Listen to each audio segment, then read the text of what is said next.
CERTs has been working with a variety of science partners, and CERTs has been helping Minnesota plan for a more stable and resilient future. This is particularly why we need your help. We've developed a wonderful story here to share in the video about science problem solving, students, teachers, mentors, and especially community. Minnesota currently confronts problems in our economy, energy, and ecosystems, and this is why we need your help.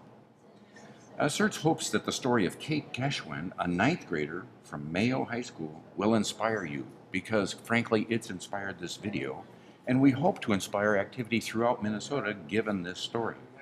Enjoying her story can help you design and develop a similar set of opportunities for your students, your teachers, and your mentors in one community after another. This is the hope of the video. And we think this has great implications for building schools, building communities, and especially strengthening our business community through such skills. Hi, my name is Susan Waffle. I'm the coordinator for Southeast CERTs. We know that there's a lot of passion about the environment. People really care about the future, and we have discovered that youth really have talents and knowledge and expertise that they are putting to use to help us solve some of our critical problems that we're going to be facing. We put this video together because we wanted to share one example with you of a student who entered a science fair contest and did an amazing project that is probably going to help us solve some of our problems. We're in Rochester, Minnesota. Roger Larson is a science teacher at Kellogg Middle School, and he also is the science fair coordinator for the regional science fair. He has done an exceptional job encouraging and mentoring students and getting them passionate about science. We hope that we can find a person like Roger in every part of our state to work with kids. Well, I'm Roger Larson, and I've taught school for 38 years, 20 years in Montana, and the last 20 years approximately have been in Rochester, Minnesota.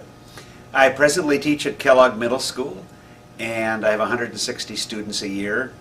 And about 14 years ago, I had a science teacher next to me who was getting close to retiring, and he said, "Roger, how'd you like to run the regional science fair?" I said, "Well, I don't know anything about it. We didn't really have it in Montana, but if you'll teach me, I'd be more than happy to do it." And he said, "You know, Roger, I'll tell you what, you be the head guy, I'll be your assistant, and I'll help you through it. And then that way you're kind of helping me because I've been doing it for so many years, I really like to teach somebody else to do it." Well, that led me to the first fair, and of course we did our first fair. It was a regional fair, and we continued to participate, and the fair grew and grew, and presently, at this point, we have 4 high schools, private schools, public schools, homeschooled children, and middle schools involved from grades 7 through 12. And eventually Rochester went to a 6 to 12 system, and we've included 6th graders. And Science Fair has always been an exciting piece. Every year we've tried to do it bigger and better, and we've been fortunate to have Dr. Leon Lederman, Nobel Prize winner in physics, here to speak. We've had Roy Cook, one of the Rocket Boys, here to speak. We had an absolutely exciting science fair a couple of years ago when we celebrated our 50th because we invited back all the winners. In fact, it was such a big experience that kind of played me out, and I decided this is going to be it for me. I'm done. And so we had the science fair, and we had 32 past winners of Rochester Regional Science Fair, ISEF winners, and 6 of those guys spoke. And of course, this had been my 16th year approximately in the fair, and of the last 16 years I would have had 32 winners, and I had 2 of them speak at the banquet we had the day after the fair, and it was a pretty emotional time, to tell you the truth, because I was actually going to announce my retirement. And after hearing one of the ISEF winners speak about their experience at ISEF and tell about all the things that it meant to them and what it had done for them in school, and of course they're going to Princeton, and some are going to Stanford, and a lot of Ivy League schools, it just got really, to me, got kind of warm, and actually the student actually shed a few tears and about the experience that he'd had, and I, through that experience, got kind of emotional myself, to tell you the truth, and decided that I have to continue, that I can't stop doing what I'm doing, and if I do, maybe the fair will end, and not that I'm not replaceable, but I think I had the spark yet to lead kids to success. So we continued on, and in fact next year we're really excited. We're bringing Temple Grandin to Rochester, and for me a science fair is not only developing a project and an idea and solving a problem, but it's also giving kids something new in science, and so bringing something in from the outside, so it's a total learning experience for all the kids, winners or losers. And it's really exciting, I guess, for me when a student takes a problem and tries to solve it. It's been amazing to me to watch kids. I think some of the best projects that have taken place have been ones that have taken problems that aren't solved and look for solutions. And when you live in a community like Rochester, where that's really the focus of this community, is solving problems for our whole society, what better place to have a science fair than right where it really is at? So that's what I do, is continue to try to spark students. And I guess last year was kind of a unique situation. A couple of years ago, actually, I got involved with CERTs, and they gave me some ideas about clean and renewable energy. And so I decided we need some themes around the problem, and you obviously know in today's society we have a lot of issues with energy. And so we developed that theme and made it the theme of our fair. And I happened to have a student last year in the 8th grade who was an absolute sweetheart. She sat in the front of the classroom with another girl, and they were very quiet, didn't say a lot, got involved, did a wonderful science fair project last year, and seemed to enjoy it. And of course, I make all my kids do science fair projects, not because they have to do a project, but we all have problems and we need to solve them. And that's the best way to do it, is to find a solution and collect some data.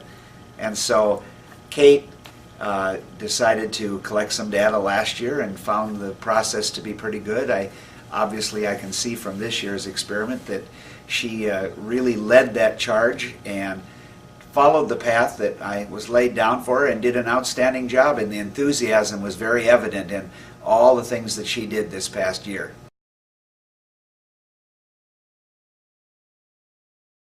Yeah, well, I'm Kate Geschwind, and I'm a freshman at Mayo High School, and this is my second year in the Rochester Regional Science Fair.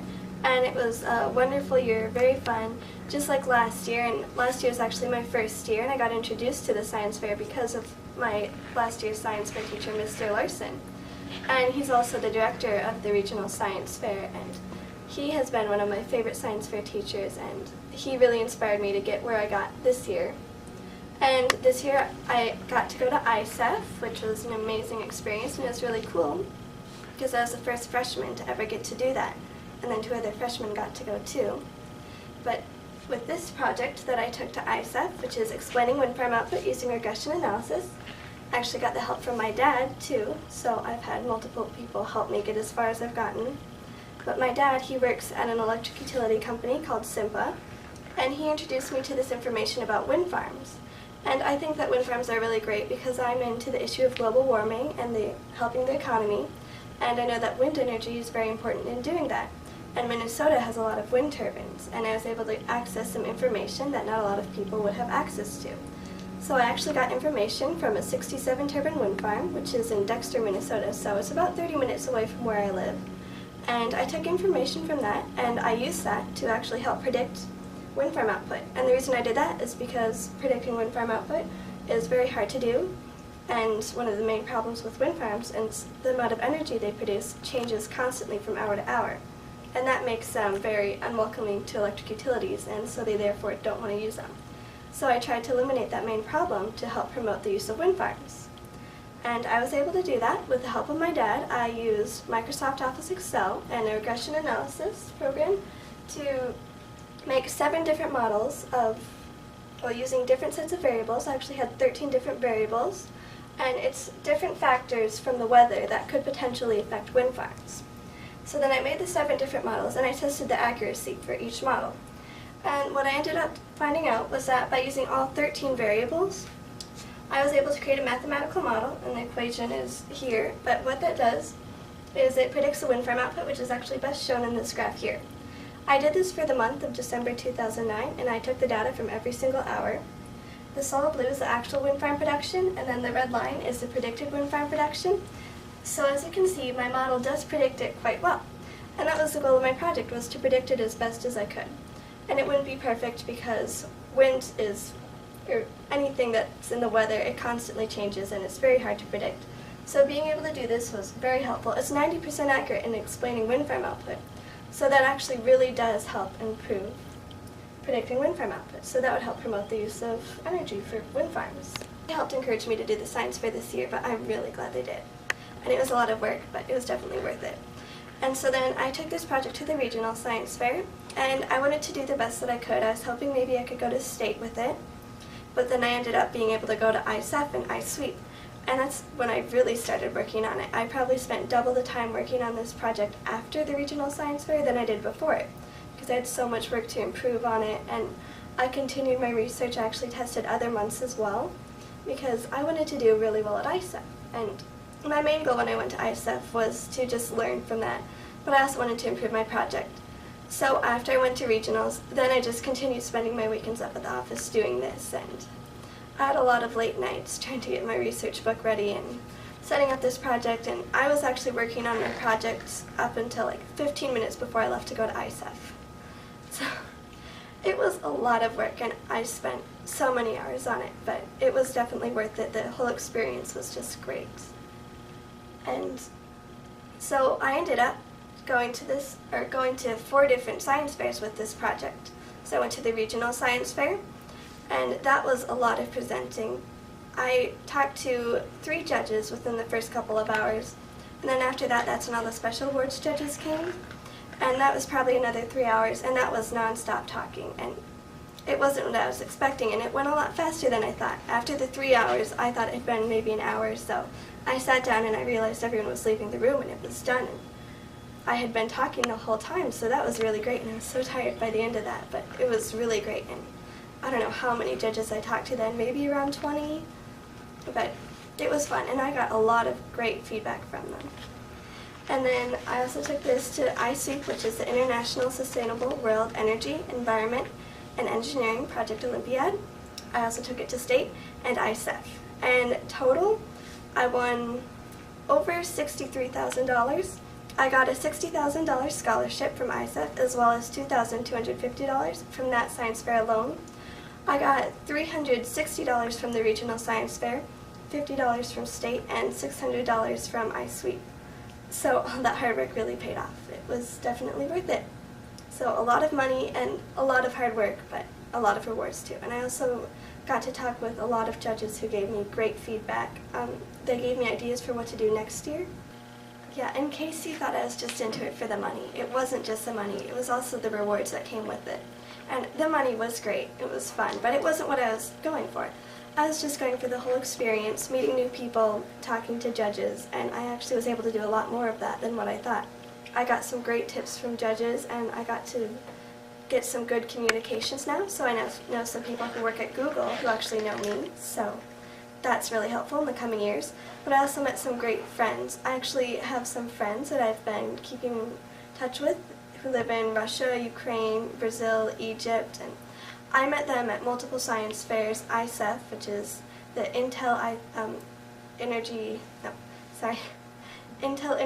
Science and Engineering Fair. I'm trying not to get that mixed up with iSweep. But I also met a lot of people there too, because both of the science fairs are international, so for people from around the world come all over and they come to the 2 science fairs, so I was able to meet them. I met some people from Pakistan, Texas, so in the country, but all over, and it was such a great experience because I've never met people from out of the country before like that, so that was really neat, and now I have friends from there, and that was one of my favorite things, is just meeting the other people. Okay, I'm Larry Lander. I was the regional manager for the Mpca for 30 years, and during that time I had the opportunity to judge science fairs. This was a fun project for me because it gave me the opportunity to work with the youth who have the ability to understand some of the difficult scientific concepts at an age where, at least in my case, I wasn't even able to grasp the concept in a textbook. And these kids have the insight and the passion for what they're doing, which is very gratifying to me. I had the opportunity when I was questioning them about their science fair project to get them to think beyond what that project had as far as its display, but what was going on behind that? What was the physics that was actually the driving force that was behind that project? So it was very fulfilling for me to watch these kids who had this fantastic grasp of the subject matter and the abilities that they have are the abilities that we need as a country, as a community, for the development of alternative energy and new and improved ideas as far as scientific advances for 20 years, 30 years down the road. And I personally am not going to be the beneficiary of that, but my grandkids will be. And that makes me a person that wants to participate in this kind of activity. We know that there's a lot of passion about the environment.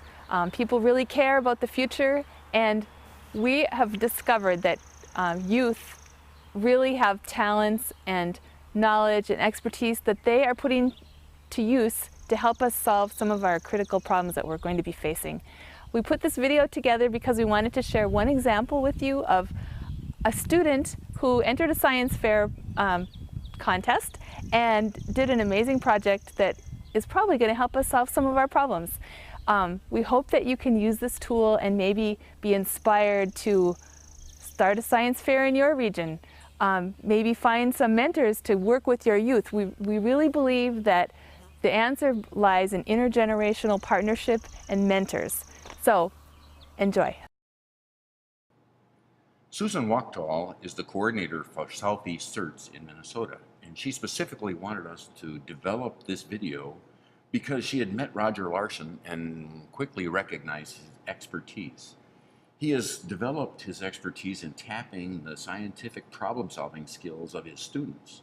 And I think as you listen to Katie's story today, you could hear the resonance of the power this young woman has gathered from her school, her community, and particularly her mentors. But Roger's learned to teach not only the scientific method, but the dedication and the drive that students are going to need if we're going to remain a close-knit community as a state in the future. Indeed, we're going to need some of these students to help us solve some of the problems we face both in our economy, our ecology, and our energy domains in particular. There are answers, but we need skills like this and talent like this if we hope to harvest them for our communities. We need your help and we need your hope, because we hope this story will inspire you, your school, your community, and particularly your business leadership to organize and develop the tools you'll need to build this. We hope we can help.